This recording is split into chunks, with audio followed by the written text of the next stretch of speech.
कराची में ज़ालाबारी और तेज बारिश, सर्दी की लहर में इजाफा, दर्जा हरारत 9 से 10 डिग्री तक गिरने का इम्कान। कराची वाले हो जाएं तैयार, क्योंकि सर्द हवाओं के साथ ज़ालाबारी और तेज बारिशों के होने का है इम्कान। महकमा मौसमियात ने कराची में जुमे की सुबह से हफ्ते की रात तक हल्की तेज बारिश की पेशगोई की है, जबकि महकमा मौसमियात का कहना है कि कराची के इलाके मलीर, एयरपोर्ट, गुलशन हदीद, स्टील टाउन और गडाफ में ज़ालाबारी का इम्कान है। शहर में ठंडी और खुश्क हवाएं चलेंगी, जबकि कराची के मज़ाफात में दर्जा हरारत 9 से 10 डिग्री सेंटीग्रेड तक जा सकता है।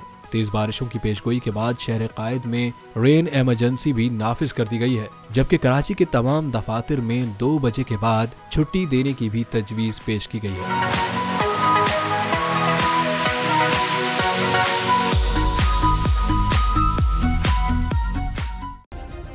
सब्सक्राइब करें और बेल दबाएं ताकि कोई खबर रह न जाए।